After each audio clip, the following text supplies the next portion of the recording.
완벽하지 않아도 살 수 있는 길이라는 제목으로 하나님 말씀 증거하도록 하겠습니다. 많은 사람들이 완벽해야 된다고 생각을 합니다. 근데 세상에 완벽한 게 어디 있겠습니까? 만약에 완벽해서 결혼한다 그러면 결혼할 수 있는 사람은 거의 없다고 생각을 합니다. 그냥 하는 거죠. 오늘 제사장 위임식입니다. 제사장을 세운다 그런 뜻입니다. 거룩해서 세우는 게 아니고 죄인을 세우셔서 거룩하게 만든다 그런 접근을 하고 있습니다. 우리 베드로전서 보면은 우리도 다 왕 같은 제사장이라 그러죠. 우리가 제사장입니다. 우리가 완벽해서 하나님이 제사장으로 세운 게 아니라 죄인을 세우셔서 완벽하게 만드신다. 뭐 그렇게 접근하는 것이 옳다라는 것입니다. 스스로 이런 질문하죠. 내가 자격이 있나? 내가 준비가 되었나? 그런 마음 먹고 준비가 되어서 한다. 그러면 아무도 할 수 있는 사람 없습니다. 하나님께서 세우셔서 거룩하게 하시고 완벽하게 하시고 능력을 주신다. 그게 맞는 접근이라는 것입니다. 굳이 자격이라고 말한다 그러면 주님이 부르시면 나오는 거 그게 자격입니다. 그러니까 있는 모습 그대로 나오는 거. 조금 전에 찬양했죠. 287장 예수 앞에 나오면 죄사함 받으며 반대가 아니죠. 깨끗하게 되면 주님 앞에 나온다. 그게 아니잖아요. 예수 앞에 나오면 먼저 나오는 겁니다. 그러면 죄사함 받는다. 나오는 게 중요하다는 것입니다. 그래서 자격이라 그러면 주님이 부르시면 부족하고 죄 많은 종이지만 그냥 나오는 거 그게 중요하다는 것입니다.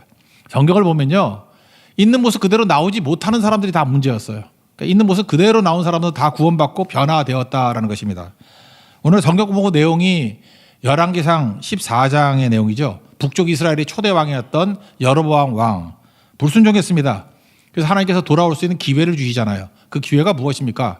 문제가 하나 생겼는데 아들이 죽을 병에 걸렸습니다.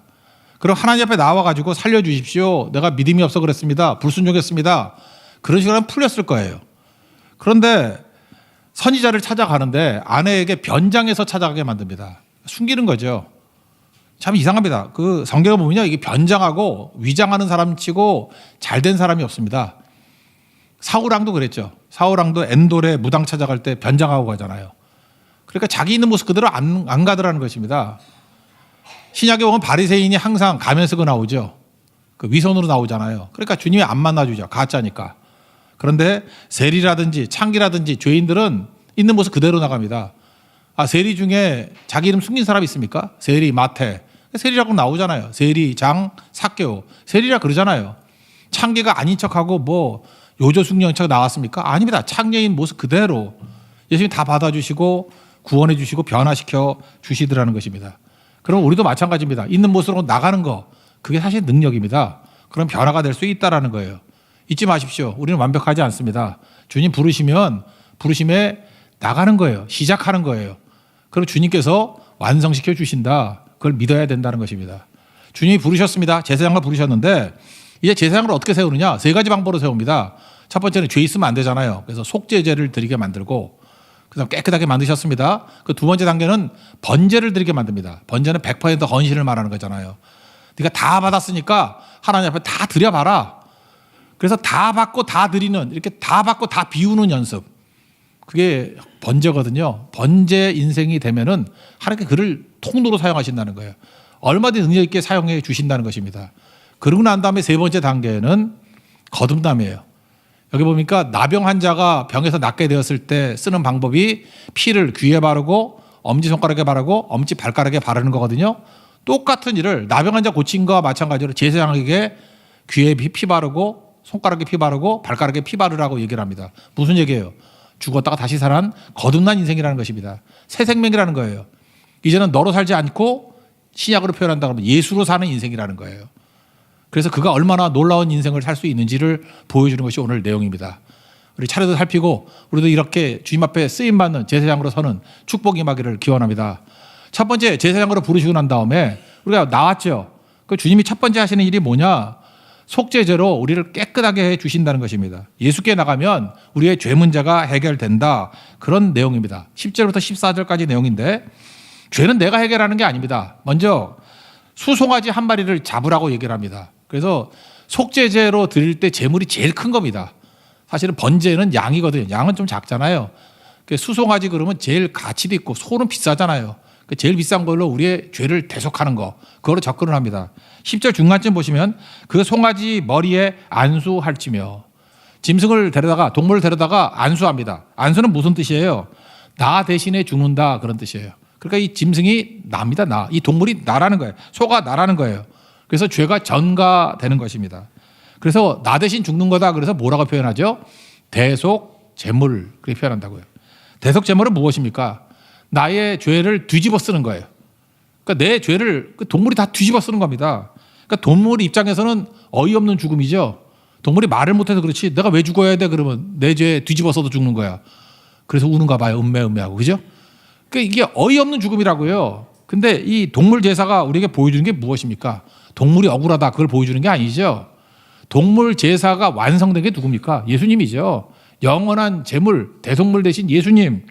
그러니까 예수님이 내 죄를 뒤집어 쓰시고 죽었다는 거예요. 나 대신 죽었다는 것입니다. 그럼 여러분들 죄 문제 해결하는 것은 내가 발버둥 친다가 해결되는 거 아니에요. 예수님께 나가서 예수님이 뒤집어 쓰는 것을 받아들여야 됩니다. 예수님의 보혈의 피를 받아들여야 된다는 거예요. 그걸 믿음이라 그러고 그 믿음이 있으면 구원받게 된다는 거예요. 죄 문제는 해결받게 된다는 것입니다. 그러므로 인생의 과제는 뭐냐? 뭐 힘쓰고 애쓰고 그러는 거 아닙니다. 예수 앞에 나가서 예수님이 나 자신의 죽었음을 인정하고 예수님께 뒤집어 씌우는 거. 그걸 믿는다 그런 것입니다. 그 믿음 가지고 죄 문제를 해결하는 것부터 시작이 돼야 된다는 거예요. 크리스찬 가운데도 죄의식이 강해가지고 이 문제를 내가 한번 해결해 보겠다 이런 사람들 되게 많습니다. 마틴 루터가 그런 케이스죠. 계단이 높이 있는데 무릎으로 계속해서 죄책감이 사라질 때까지 무릎으로 걸으면서 기도했어요. 그러니까 무릎이 다 깨지고 피가 흐르고 막 그러죠. 아무리 해도 죄책감이 사라지지 않습니다. 그러다가 그때 성령께서 그의 마음 가운데 깨우침을 주신 거죠. 그 아들 예수의 피가 우리를 모든 죄에서 깨끗하게 하실 것이요. 그리고 로마서 1장 17절이 기억났습니다. 오직 의인은 믿음으로 말미암아 살리라. 예수님의 피로 모든 죄가 깨끗해졌음을 믿는 것. 그것이 나를 살리게 만드는 것이구나. 벌떡 일어났다 그러죠. 우리도 마찬가지입니다. 우리 죄인이죠. 해결 못하죠. 어떻게 해결돼요? 보혈의 피만이 해결할 수 있다는 것입니다. 오늘도 죄는 무겁습니다. 우리를 힘들게 만들어요. 근데 예수님의 보혈의 피를 의지해서 죄의 문제를 해결하고 예수님께 좀 뒤집어 씌우는 그게 믿음이거든요. 예수님 내 죄를 위해서 죽으셨고 내 모든 죄를 짊어지셨다. 그러면 깨끗해진다는 것입니다. 그러면 깨끗해지기만 하면 능력은 내가 기를 필요도 없습니다. 능력은 하나님께 다 있기 때문에 그렇습니다. 고린도후서 4장 7절을 보면은 이 보배를 질그릇에 가졌으니 심히 큰 능력은 하나님께 있고 우리에게 있지 아니함을 알게 하려 함이라. 우리가 그릇이래거든요. 질그릇. 아무것도 아닌 그릇이죠. 그런데 이 보배가 담겨졌답니다. 능력이 심히 큰 것은 내게 있는 게 아니라 누구에게 있다고요? 아버지께 있대요. 하나님께 있대요. 깨끗하게만 되면은 보혈의 피로 씻김 받기만 되면은 능력을 하나님께서 부어주시는 것입니다. 그래서 능력 갖고 염려하지 말라고요. 여러분 그런 거잖아요. 능력, 무한대 능력 아니에요. 하나님은 절대 능력 아닙니까? 그럼 내가 100을 갖고 있든 만을 갖고 있든 뭐 100 플러스 무한대나 만 플러스 무한대나 다 무한대죠. 그거는 뭐 다 무한대 흡수돼 버리는 거 아니에요. 그러니까 내 능력은 별 의미가 없다라는 것입니다. 그러니까 능력 기르는 싸움이 아니라는 거예요. 크리스찬의 싸움은 깨끗해지는 싸움입니다. 보혈의 피로 씻는 싸움이에요. 속죄제의 싸움입니다. 속죄하면은 능력이 힘이 큰 것을 하나님께서 채워주신다라는 거예요. 그래서 이사야 59장 1절 2절에 보니까 이 딜레마에 빠졌죠. 왜 이렇게 나는 무능하지? 그랬다고요. 그랬더니 하나님이 뭐라 그럽니까? 여호와의 손은 권능을 뜻하는 거거든요. 여호와의 손이 짧아서 구원하지 못하는 거 아니다. 귀가 둔하여서 듣지 못하는 거 아니다. 능력이 없다, 응답이 없다 그런 소리 하지 말라는 거예요. 오직 너희 죄악이 너희와 하나님 사이를 갈라 놓았고 너희의 죄가 그의 얼굴을 가리워서 너희를 듣지 않게 했다고. 왜 우리가 무능해졌습니까? 죄가 가로막고 있는 거예요. 왜 하나님께서 우리의 기도를 듣지 아니하시고 응답이 안 되는 것 같이 느껴집니까? 죄가 가로막고 있다고요. 그러니까 1순위가 무엇입니까? 뭘 구하기에 앞서서 제일 먼저 해야 될 일이 뭐예요? 우리 제사장인데 속죄제. 십자가 붙들고 그리스도의 보혈의 피를 의지해서 씻어지는 겁니다. 깨끗해지는 거. 그거부터 해야 된다는 거예요. 그래서 모든 죄를 다 주님께 맡기고 뒤집어 씌우고 주님의 보혈의 피로 씻음 받아서 온전하게 서는 거. 그러면 그 위에 주님께서 능력을 부어 주신다라는 것입니다. 우리 많은 크리스찬들 보면요. 하나님께서 이렇게 멀쩡하게 가만히 있는데 그냥 축복을 주시는 예는 거의 없고 하나님이 축복을 주시기 전 단계가 뭐냐면 문제를 주십니다. 그러니까 문제는 축복하기 위한 기회거든요. 그래서 여러분 지금 다 문제가 다 있으시죠. 이걸 문제로 생각하지 말고 나에게는 여러 가지 기회가 있구나 이렇게 생각하면 틀리지 않습니다. 기회라는 거예요. 그래서 그 문제를 푸는 과정을 통해서 믿음이 생기고, 문제를 푸는 과정을 통해서 회복이 일어나고, 문제를 푸는 과정을 통해서 회개하고 일어서게 됩니다. 그러니까 문제는 축복이라고 말할 수 있습니다. 아까 얘기했던 열왕기상 14장에 나오는 여로보암의 예를 한번 들어봅시다. 아들이 죽을 병에 걸렸습니다. 이거 문제죠. 근데 사실 보면 기회잖아요. 이 문제가 있을 때 어떻게 해야 됩니까? 내가 불순종했구나. 내가 믿음이 없었구나. 내가 하나님 뜻대로 돌아가야 되겠구나. 그래서 돌이키면 그 과정 속에서 아마도 여로보암에게 축복해 주셨을 거예요. 그 아들도 죽지 않았을 거라고. 그 북쪽 이스라엘의 이 죽은 아들이요, 그래도 믿음이 있는 사람이라고 성경은 표현하고 있습니다. 아마 그 아들 아비야를 통해서 놀라운 또 부흥의 역사가 나타날 수도 있었다고요. 근데 그 문제를 기회로 여기지 아니하고 자기 고집 부리잖아요. 꼼수 부리다가 변장하고 나아가다가 파국에 이르게 되지 않았습니까? 우리도 마찬가지입니다. 어떤 사람 그런 얘기를 해요. 말씀을 듣고 미리미리 순종하는 게 중요하다고. 예, 맞습니다. 말씀 듣고 삶에 문제가 오기 전에 미리미리 순종하면 좋습니다. 근데 그런 사람 거의 못 봤어요. 저도 잘 안 되는 것 같아요. 연약한 인간이라서. 항상 문제 생기고 깨져야 정신 차리는 것 같아요. 그러면 문제가 생기면 늦은 거냐? 그렇지 않습니다. 주님이 이렇게 문제를 주시고 사인을 보내줄 때만 돌이켜도 늦지 않아요. 그러니까 문제를 풀어가는 과정을 통해서 반응만 좋으면요, 다 일어납니다. 회복됩니다. 잘 보세요. 아브라함도 믿음의 조상이라고 얘기하는데 아브라함이 어떻게 돌아옵니까? 문제 없이 돌아오는 거 있어요? 뭐 아내를 누이라고 속이기도 하고 뭐 자기 멋대로 행하기도 하고 뭐 그런 거 되게 많잖아요. 그 다음에 하나님께서 깨우침 주셨을 때 돌아오니까 다 회복돼 버리잖아요. 그러니까 사전에 말씀대로 순종하면 좋습니다. 그러나 문제가 생기고 난 다음에라도 사후에라도 반응만 좋으면 다 살아난다는 거예요. 십자가 붙들면 됩니다. 보혈 붙들면 일어설 수 있다라는 거예요. 하나님께서 우리가 깨우치지 못할 때 문제를 주십니다. 제가 일전에 그 스탠포드 대학의 종신 교수가 됐다라고 하면서 방송에 나오는 분을 봤어요.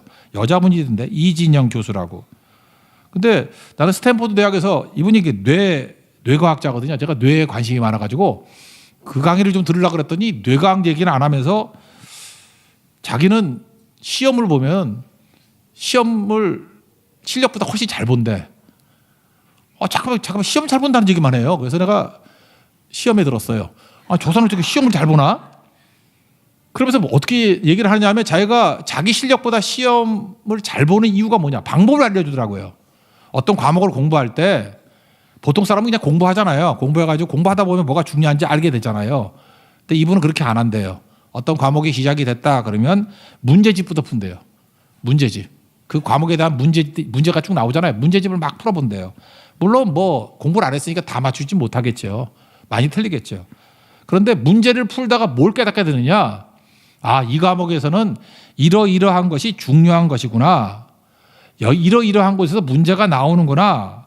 이러이러한 것을 알아야 되겠구나. 라고 하면서 문제를 풀다가 중요도, 가치, 비중 이런 거 다 깨닫게 된다는 거예요. 그러고 난 다음에 문제를 풀고 난 다음에 공부에 들어가면 문제 많이 나온 거 중심으로 푼대요.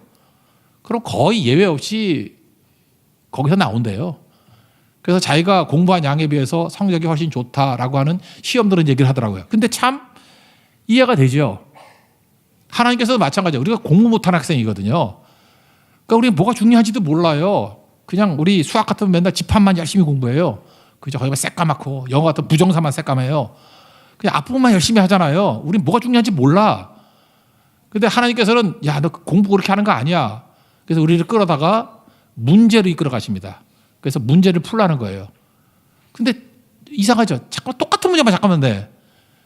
비슷한 문제를 잠깐만 내요. 무슨 뜻이에요? 중요하다는 뜻이에요. 그래서 성경을 읽을 때도 반복되는 얘기들 있죠. 복음서에 보면 똑같은 얘기가 또 나오고 또 나오고 또 나오고. 그러면 그게 스킵하고 넘어가면 안 되고 중요하다는 뜻이에요. 이거 꼭 풀고 넘어가야 된다는 뜻이에요. 그러면 우리가 건강한 모습으로 설 수 있게 된다라는 것입니다. 그래서 하나님께서 축복 이전에 문제를 주십니다. 문제는 기회예요. 그거를 성실하게 푸십시오. 성실하게 주와 함께 동행하십시오. 그러면 그걸 통해서 회복과 회개와 또 온전한 믿음과 모든 축복과 은혜를 다 부어 주신다라는 것입니다. 잘 보세요. 이스라엘 백성들에게 출애굽하고 난 다음에 이거 중요하다 얘기하면 그들이 뭐 알겠어요? 홍해라는 문제를 딱 갖다 줍니다. 뒤에는 애국 군대고 앞에는 홍해입니다. 죽는 거죠. 이거 뭐 어디 도망갈 데가 없잖아요. 그죠? 앞에는 홍해, 뒤에는 대적. 그때 그들이 붙들어야 게 뭐예요? 온전히 하나님만 바라는 거. 이거 배웠죠. 문제 푸는 방법이죠. 또 어떻게 했습니까? 잠잠히 기다리는 거. 그래서 기다리고 버티는 게 믿음이라는 걸 깨닫게 됐죠. 그리고 전능하신 하나님께서 없는 길도 열어주시다. 바다에도 길을 만들어 주신다는 거. 잘 보세요. 문제 하나에 신실하게 순종하고 나갔더니 제가 볼 때 몇십 년 동안 배워야 될 레슨을 하루아침에 다 배워버리잖아요. 그게 홍해의 기적이라는 것입니다. 시작에 한 가지 예를 들어볼까요? 그 가나의 혼인잔치, 요한복음 2장에 나오는 가나의 혼인잔치. 결혼식입니다.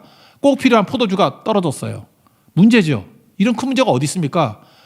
이스라엘 사람들은 결혼식에 포도주가 떨어졌다는 것은 이거 잔치 망치는 거예요. 흥이 다 깨져버리는 거라고. 기쁨의 상징이니까.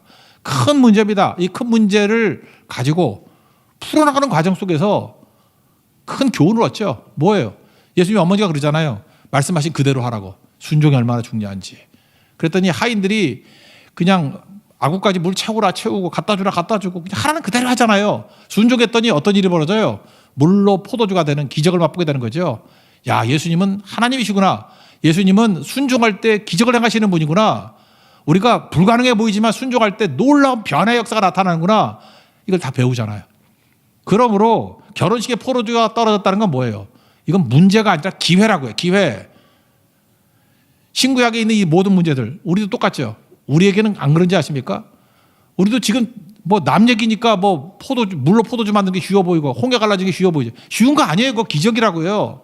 우리 삶 속에도 하나님 아니면 해결할 수 없는 문제들이 있죠. 이거 주님 순종하고 믿고 나아가다 보면 주님 풀어주십니다. 그 풀어주시는 과정이 다른 사람들은 뭐라 그래요? 우리는 응답이라고 그러고 다른 사람은 기적이라고 그런다고. 표적이라고 그런다고요. 그러면서 내 필요한 모든 것을 한량없이 부어주신다라는 것입니다. 우리 자격 없습니다. 죄인들입니다. 그냥 나가는 거예요. 십자가 보혈을 의지해서 죄 씻고 주님께서 문제를 풀어가는 과정을 통해서 죄심 이후에 우리를 온전하게 회복시켜 주시고 쿰하고 일으켜 주신다는 것입니다. 온전히 일어나는 하나님의 거룩한 종 되기를 축원합니다. 두 번째 단계 제사장을 세우는 방법이 뭐냐? 속죄제 다음이 번제입니다. 번제는 100% 헌신한다 그런 뜻이에요. 왜? 100%다 태워서 하나님 앞에 드리는 것이니까. 번제는 순양으로 드리는 겁니다. 순양 한 마리를 100% 불사르는 겁니다. 15절부터 18절인데 18절만 읽겠습니다. 시작. 그 순양 전부를 제단 위에 불사르라. 이는 여호와께 드리는 번제요. 이는 향기로운 냄새니 여호와께 드리는 화제니라. 내 삶을 깨뜨립니다. 이런 찬양이 있죠. 거기 보면은 아마 마리아 얘기가 나오는 것 같아요. 300데나리온이라 그러죠. 향유를 깨가지고 예수님께 막 갖다 붓지요. 주 머리에 붓습니다. 주님께라면 뭐라고 나와요? 아깝지 않습니다. 이게 뭐예요? 100% 헌신을 뜻하는 것입니다. 성경을 보면요. 하나님 앞에 100% 헌신된 사람들에게 큰 은총과 능력을 주시더라고요. 제사장은 어떤 존재냐? 100% 받았잖아요. 주님께. 받은 거를 온전히 100% 돌려드리는 훈련을 해야 돼요. 그게 번제 훈련이거든요. 헌신 훈련. 그럼 하나님께서 그에게 어떤 때는 뭐 30배, 100배 이 은혜 주신다는 거예요. 그러니까 하나님 앞에 온전한 헌신의 훈련이 되지 않으면 제사장 이게 비약적으로 도약할 수 없다라는 것입니다. 이거 훈련시키는 거예요. 마리아 보세요. 하나님께 받은 은혜가 있는데 향유 이 데나리온이 하루 일당이니까 300데나리온 그러면 연봉 아니 연봉. 1년 연봉에 관한 것을 드렸다라는 거예요. 이거 다 그렇게 하자 그 뜻보다도 그의 삶에는 번제의 인생이 있었다는 거예요. 100% 헌신이 있었다는 거죠. 우리 영국의 꼬마애 알죠? 리빙스턴이라고. 선교사 리빙스턴. 가난했습니다. 참 이상해요. 항상 여러분 부러워하다고 나빠하지 마십시오. 크게 쓰임받은 사람 가운데 부자 집에서 태어난 사람 별로 없어. 저는 다 가난하고 링컨도 가난하고 뭐 다 가난하잖아요. 그죠? 다 뭐 힘들고 어렵고 그랬다고. 그런데 헌신 예배를 드리고 난 다음에 정말 자기 자신을 드리고 싶은데 뭐 헌금할 돈이 없는 거예요. 너무 가난해가지고. 우리나라는 옛날에 헌금을 어떻게 했냐면은 헌금 바구니라고 있었어요. 이렇게 새까만 거. 그래서 헌금 바구니에 이렇게 집어넣는 거거든요. 헌금 바구니를 했던 이유는 그건 같아. 애들이 장난하고 손 집어서 빼지 못하게 하려고. 깊었어 이게. 헌금 바구니. 근데 영국에서는 헌금판이었던 것 같아요. 이렇게 나무 판대기. 그래서 거기 위에다 올려놓고 얼마 했는지 다 보이고 그러는 거죠. 그런데 너무 가난해서 드릴 헌금이 없었던 거예요. 그래서 어린 리빙스턴이 은혜 받아서 자기 몸을 그 위에 던졌다 그러죠. 그러니까 헌금위원들이 얼마나 무거웠겠어. 거기 올라가 있어 애가. 그죠? 헌금판에 올라가 있었대요. 그 유명한 일화 아니에요? 우리에게도 좀 이런 일화가 있었으면 좋겠어요. 하나님 앞에 100% 헌신한 이야기, 스토리. 이게 꼭 필요한 거죠. 이런 어린이들이 좀 나와야 돼요. 그죠? 근데 그렇게 헌신하니까 하나님께서 그의 인생에 몇백 배를 부어주시잖아요. 리빙스턴 한 사람을 통해서 많은 영혼들을 살릴 수 있는 능력의 통로가 되게 만들어 주시더라는 것입니다. 이게 100% 헌신, 번제라. 번제. 내 삶을 드립니다. 내 삶을 온전히 주님께 드립니다. 두 랩돈 드린 과부 얘기 나오죠. 랩돈 그러면 그 동전이에요. 지금 시간 몇천 원을 안 되는 거예요. 한 2, 3천 원 드렸어요. 근데 가난한 사람이 2, 3천 원 드렸다. 그게 핵심이 아니고 성경은 하나를 더 강조하네요. 생활비 전부를 드린 것이다. 작은 액수인데 얼마나 가난했으면 그게 생활비 전부랍니다. 뭘 강조하고 있어요? 번제를 강조한다. 100% 헌신을 강조한 거라고. 그러면서 뭐라 그래요? 이게 하나님께서 받으실 만한 것이라고. 잘 보세요. 우리가 가진 것 중에 받지 않은 게 있습니까? 하나님 100%다 주신 거예요. 주신 거 돌려달라 그러는 거라고요. 우리 출애굽기 25장에 보면 성막을 만들 때 이게 금은 폐물들 갖고 오라 그러죠. 그럴 때 이스라엘 백성들이 뭐 땅 파서 지들이 노력해서 갖고 온 겁니까? 그거 출애굽기 12장 36절에 보니까 애굽에서 나올 때 하나님께서 은혜로 그들에게 다 주신 거예요. 하나님께서 애굽 사람들의 마음 가운데 은혜를 입는 마음을 주셔가지고 그들이 구하는 대로 이스라엘 사람들이 달라는 대로 다 줬답니다. 그래서 애굽 사람의 물품을 취하였더라. 그러니까 지금 이스라엘 백성들이 갖고 있는 금은 폐물들이 자기가 노력으로 얻은 거예요? 하나님이 주신 거예요? 100% 하나님이 주신 거라고. 그 주신 걸 가지고 다시 하나님께서 우리에게 요청하는 거예요. 좀 바칠래? 그랬더니 기쁨으로 바친 사람들이 있었죠. 또 아닌 사람도 있었겠죠. 그러니까 하나님께서 항상 그런 식으로 일을 하신다는 것입니다. 여러분 잘 보세요. 우리 꼬마아이들, 여기도 꼬마아이들, 꼬마는 아니네. 초등부니까. 더 어린 애들, 뭐 사탕 같은 거 사줄 때 있죠. 사탕 한 10개를 줬습니다. 10개 주면서 어른들 한 번씩 이런 장난기가 돌지 않나요? 얘가 달라 그러면 주나 안 주나? 살짝 10개 사주고 난 다음에 나 하나 줄래? 그러면은 주는 애가 있는 반면에 안 돼요, 내 거야. 그런 애가 있어요. 그러니까 안 주는 애 치고 되는 놈 하나도 없어 그거. 그죠?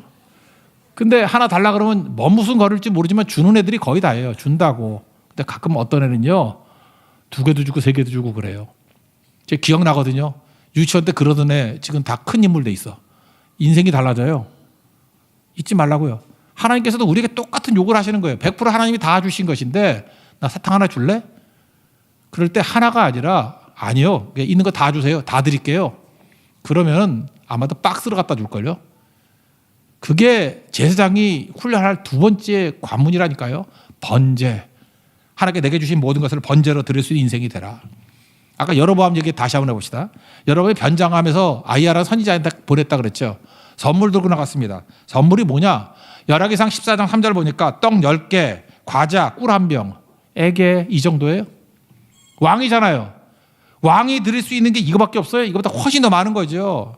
떡 10개. 제가 이게 5병이요 떡 물어보니까 그거 뭐 비싸게 받아 4,000원이야. 10개 4만 원. 꿀은 얼마인가? 한 2만 원 하나? 6만 원. 과자는 뭐 새우깡으로 치면 1,500원. 6만 1,500원. 왕이 그걸 선물이라고 들고 나가요? 선물이라고? 그 말라기 같으면 그거 너희 한번 총독에게 드려봐라. 그걸 받겠냐? 그렇지 않아요? 니네 그 한번 스승한테 한번 갖다 줘봐라. 아니면 니네 상관한테 한번 갖다 줘봐라. 우리가 죽고 살 문제를 건져줬는데 그걸 드린 거라 갖고 왔냐? 말이 안 되는 거죠. 그러니까 여로보암의 특징이 뭐예요? 헌신은 최소, 응답은 최대죠. 응답은 뭐예요? 죽을 아들 살려달라는 거 아니에요? 죽어가는 아들을 살려주는 건 응답은 맥시멈이죠. 근데 헌신은 미니멈 아니에요. 우리 교회 민혜은 집사라고 계십니다. 근데 영어 이름이 맥스예요. 그리고 자기 성이 민이니까 영어로 하면 맥스 민이에요. 안 웃겨요? 최대와 최소가 다 있어. 맥스민. 그래서 그 이름은 못 잊어버리는 것 같아. 근데 맥스민 볼 때마다 그런 생각이 들어요. 주님, 헌신도 맥스, 응답도 맥스가 되게 해주세요. 우리 인생이 그렇죠. 미니멈이 되면 안 되겠죠. 우리 인생이 그렇다고요. 번제란 뭐냐? 100% 헌신이죠. 맥시멈으로 헌신하고 응답도 맥시멈으로 하나님께서 부어주는 인생, 그게 최고의 인생이 될 수 있다는 것입니다. 근데 우리는 하나님을 우습게 여긴다고. 우리가 믿는 하나님이 어떤 하나님이에요? 전능하신 하나님이고 창조자 하나님이라고요. 모든 거 다 주시는 하나님. 하나님은 우리의 삶의 모든 것들을 다 고치고 치유할 수 있는 하나님이시죠. 그렇잖아요. 예수 나의 좋은 치료자잖아요. 예수님이 치료자 되시잖아요. 근데 여로보암 같은 사람은 예수님이나 하나님을 어떻게 인식한 거예요? 우습게 여긴 거라고. 그래서 제가 보니까 영양제 하나님이 영양제. 우리 영양제 많이 먹죠? 영양제 뭐예요? 오메가3 뭐 이런 게 영양제 아닌가? 비타민. 이런 게 영양제죠. 그냥 아무 데나 가면 뭐 파는 거 영양제.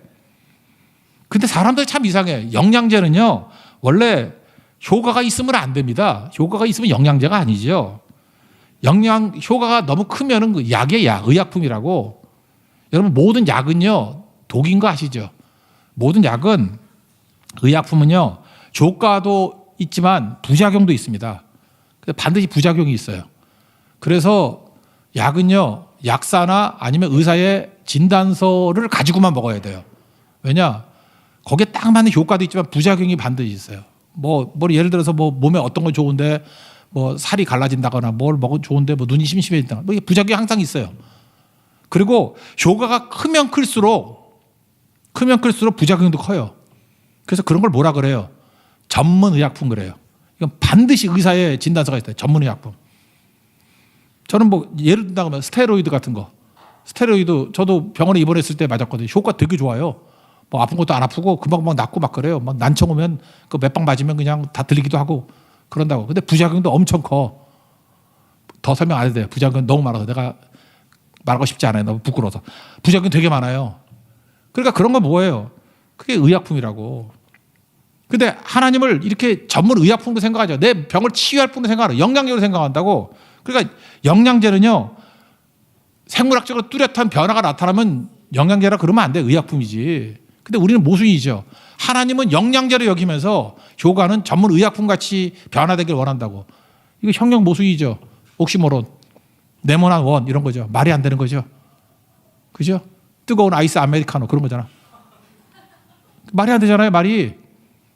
하나님이 영양제로 여기면서 결과는 전능하신 하나님의 기적을 바라고 있어요. 죽어가는 아이 살리는 거.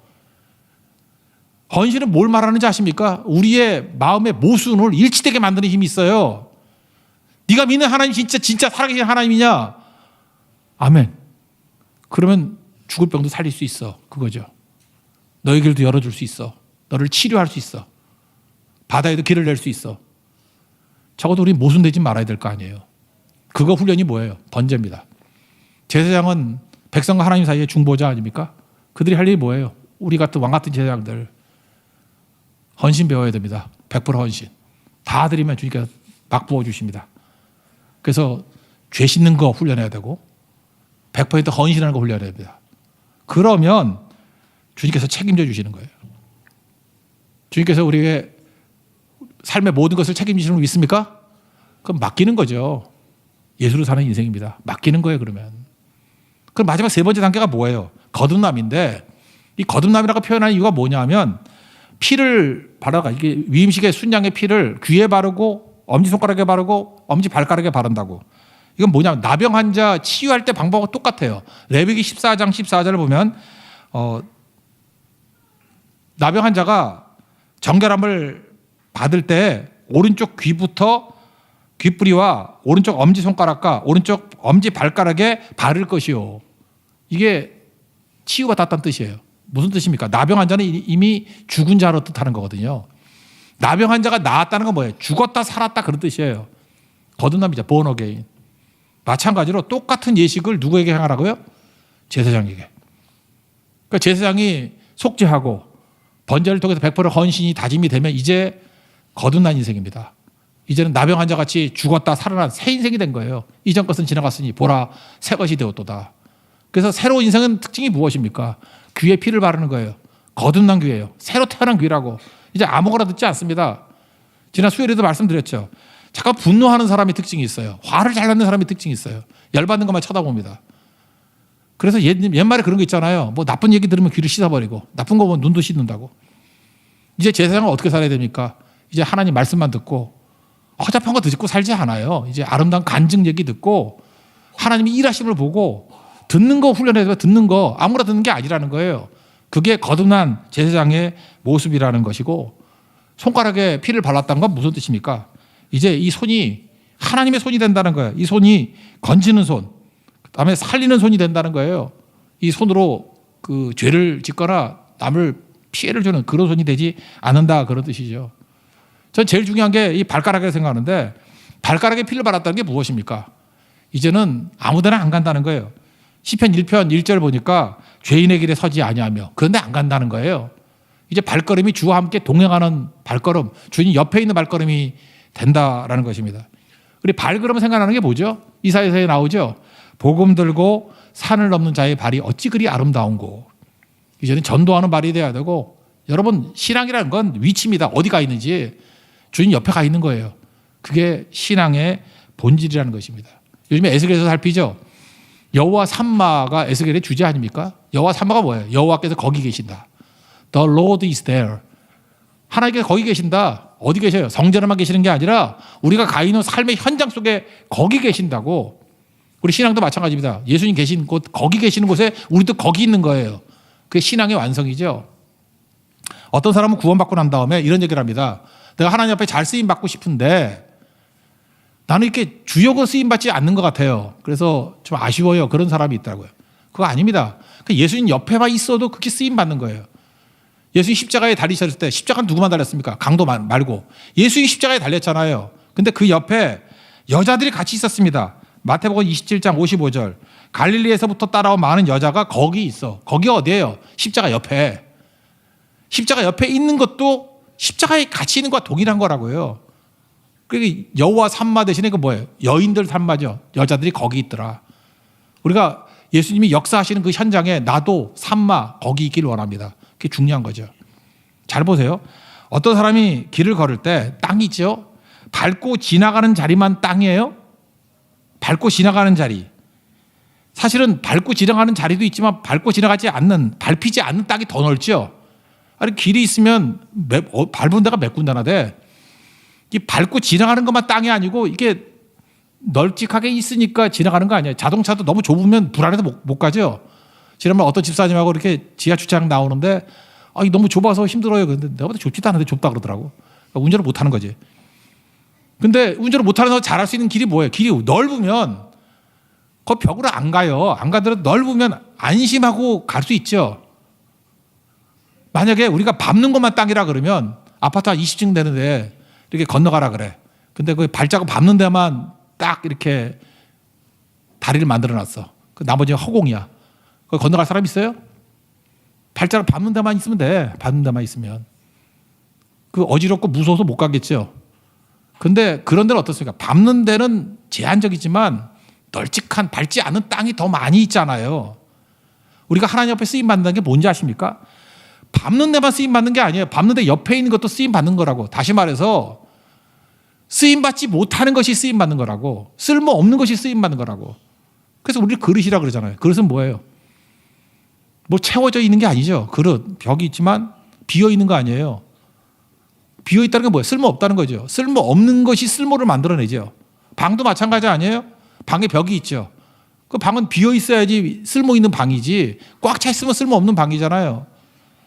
참 묘한 겁니다. 하나님 앞에서 내가 가가지고 뭘 특별히 하는 일이 없어요. 근데 주님 앞에 그냥 서 있는 거예요. 쓸모 없는 것 같아요. 근데 그 옆에 있어요. 그게 쓸모라니까요. 그 사람을 통해서 하나님께서 일을 하시는 겁니다. 여러분 잘 보세요. 지금 예배 드리고 있죠. 예배 드릴 때 만약에서 사역으로만 친다 그러면 예배 드리고 있을 때 어떤 사람이 치유받고 어떤 사람이 예수님 영접하고 변화가 됐어요. 그럼 그렇게 변화된 사람만 일한 건가요? 아니에요. 같이 앉아서 주님이 일하신 역사하시는 곳에 같이 있는 것. 쓸모없음이죠. 사용되지 않음이죠. 근데 그게 사용이고 그게 쓸모라고. 제사장은 그렇게 쓰임받는 존재라는 것입니다. 그게 영적인 존재고 그게 거듭난 백성이 살아가는 길이라는 거예요. 우리 제사장을 부르심을 입었습니다. 주님 가시는 곳에 서 있기만 해도 쓰임받고 있는 겁니다. 텅 비어 있는 것 같이 보이죠. 다 내려오는 것 같이 보이죠. 그래서 그릇이잖아요. 그릇은 비어야 그릇이에요. 채워주실 거예요. 여러분들이 방입니다. 좋은 방입니다. 하나님께서 그 방을 사용하실 것입니다. 그 공간이 잘 여백이 사용받는 하나님의 거룩한 종 되기를 축원합니다. 자리에 서련하겠습니다. 그 어떤 문제도 찬양하겠습니다.